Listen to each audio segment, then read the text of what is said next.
नमस्कार मित्रांनो, आज आपण बघणार आहोत स्ट्रेंथ ऑफ मटेरियल सॉमचे काही बेसिक क्वेश्चन आणि त्यांचे आन्सर.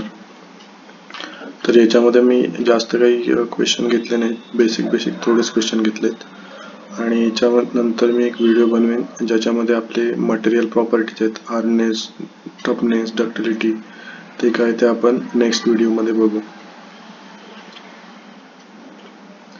आपण व्हिडिओला चालू करू. तर सगळ्यात महत्त्वाचं म्हणजे पहिलं क्वांटिटी आणि त्यांचे युनिट काय असतात, हा सगळ्यात मोठा महत्त्वाचा पार्ट आहे. तर प्रत्येक क्वांटिटीचे युनिट आपल्याला माहिती पाहिजे. तर बघू शकतो आपण linear velocity. Linear velocity symbol माहितीच आहे v आणि त्याचं आपलं युनिट मीटर पर सेकंद राहतं. तसंच लिनियर ॲक्सेलरेशन. लिनियर ॲक्सेलरेशन म्हणजे metre per second square. Angular velocity. Angular velocity omega आपण डिनोट करतो आणि त्याचं युनिट राहतं radian per second. Angular acceleration. Angular acceleration alpha, त्याचं unit radian per second square. नंतर आहे मास डेन्सिटी. डेन्सिटी म्हणजे rho, kg per metre cube. नंतर बघू शकतो आपण फोर्स किंवा वेट. फोर्स म्हणजे सिम्बॉल F आणि वेटचा W, ते आपण न्यूटनमध्ये करतो. आणि त्याचं कन्व्हर्जन म्हणजे 1 न्यूटन म्हणजे 1 kg metre per second square होतं. नंतर आहे ते म्हणजे प्रेशर. प्रेशर बघतोय आपण न्यूटन पर मीटर स्क्वेअर मध्ये राहतं. वर्क, एन्थॅल्पी आणि एनर्जी, त्याचं युनिट राहतं जूल आणि 1 जूल म्हणजे 1 न्यूटन मीटर राहतं. पॉवर, पॉवरचं युनिट वॅट आणि 1 वॅट म्हणजे 1 जूल पर सेकंद राहतं. ॲब्सोल्यूट किंवा डायनामिक विस्कॉसिटी. डायनामिक विस्कॉसिटी म्हणजे newton second per metre square. Kinematic viscosity metre square per second. ते जरा कन्फ्युजिंग आहे, इथं नीट लक्ष देऊन बघा. डायनामिक विस्कॉसिटी आणि कायनेमॅटिक विस्कॉसिटी लक्षात ठेवताना असं ठेवा की dynamic viscosity newton second per metre square आहे. त्याच्या ऑपोजिट घेताना कायनेमॅटिक विस्कॉसिटी घ्यायची. कायनेमॅटिक विस्कॉसिटी फक्त मीटर स्क्वेअर पर सेकंड घ्यायचा. नंतर आहे फ्रिक्वेन्सी. फ्रिक्वेन्सी सगळ्यांना माहितीच आहे, हर्ट्समध्ये राहते. Gas constant joule per kg kelvin. Thermal conductance weber per metre square kelvin. Thermal conductivity ही वेबर पर मीटर केल्विन राहते.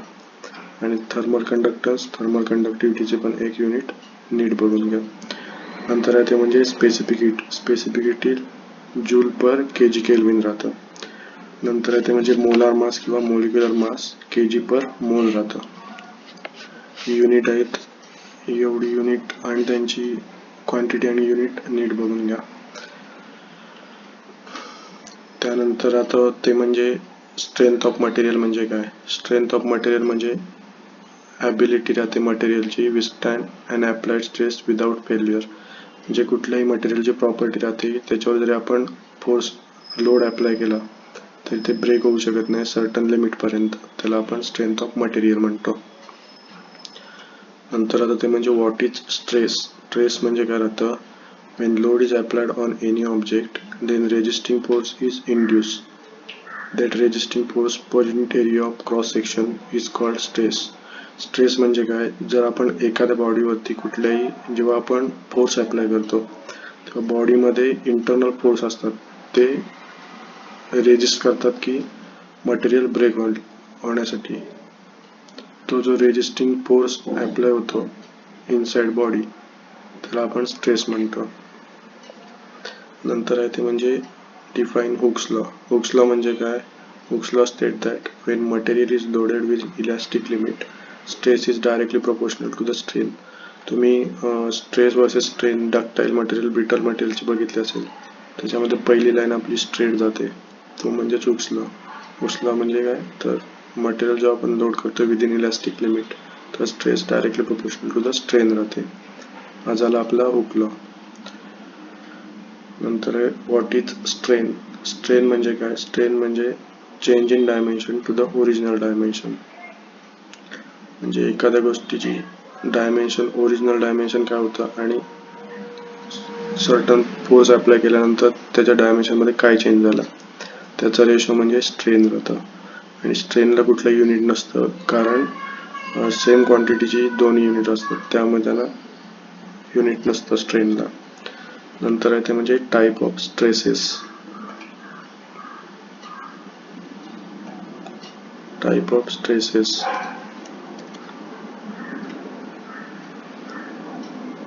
टाईप ऑफ स्ट्रेसेस कुठले कुठले राहतात तर टेन्साईल राहतं, कंप्रेसिव्ह राहतं, शियर, टॉर्शनल स्ट्रेस. हे आपले टाईप झाले स्ट्रेसेसचे.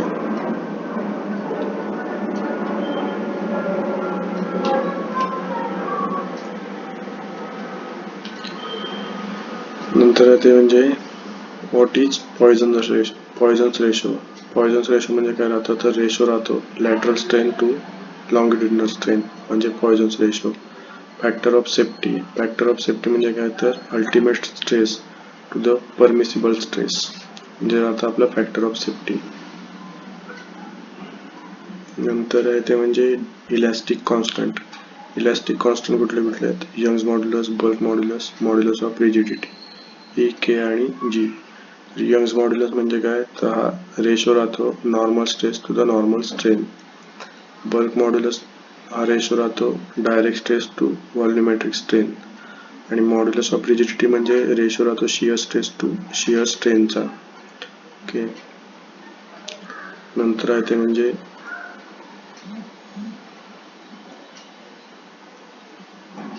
Force. What is force. Force म्हणजे काय जो एजंट राहतो जो प्रोड्यूस आणि डिस्ट्रॉय करतो मोशन. म्हणजे एखादा आपला ऑब्जेक्ट आहे, ऑब्जेक्टला मोशन देण्यासाठी आणि जर एखादा ऑब्जेक्ट मोशनमध्ये असेल तर त्याला रेस्टवर आणण्यासाठी जो एजंट काम करतो त्याला आपण फोर्स म्हणून म्हणतो. म्हणजेच जो एजंट प्रोड्यूस करतो किंवा डिस्ट्रॉय करतो मोशन तो म्हणजे फोर्स.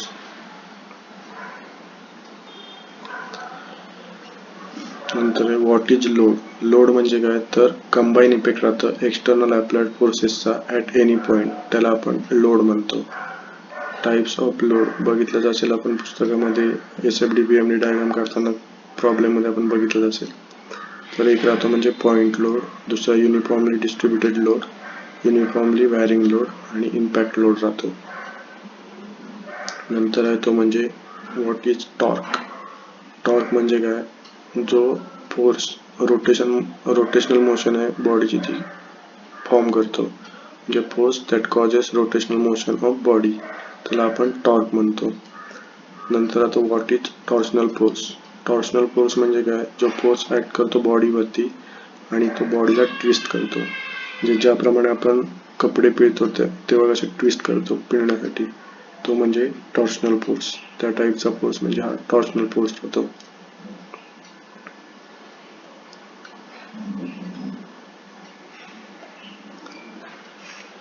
नंतर ते म्हणजे टाईप्स ऑफ बीम. बीमचे टाईप कुठले कुठले राहतात तर simply supported beam, over hanging beam, cantilever beam, continuous beam आणि फिक्स्ड बीम, हे आपले राहतात टाईप्स ऑफ बीम. नंतर आहे ते म्हणजे शियर फोर्स. शियर फोर्स म्हणजे काय राहतं तर अल्जेब्रिक सम राहतो all vertical forces acting on either side of section. म्हणजे याप्रमाणे आपण SFD BMD मध्ये बघितलं असेलच की हे फोर्स ॲक्ट होत आहे तिथे. सपोज A, B आणि C पॉइंट आहे, तर जेव्हा आपण C पॉइंटशी घेणार तेव्हा ह्या दोघांचं सम म्हणजे ते आपण SFD डायग्राम मध्ये घेतो त्याप्रमाणे, तेच म्हणजे shear force, algebraic sum of all vertical forces acting on either side of section.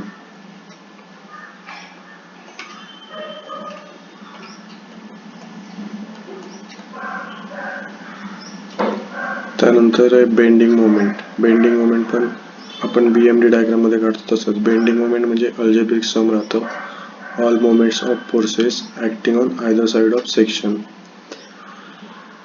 नंतर आहे ते म्हणजे पॉइंट ऑफ कॉन्ट्राफ्लेक्चर.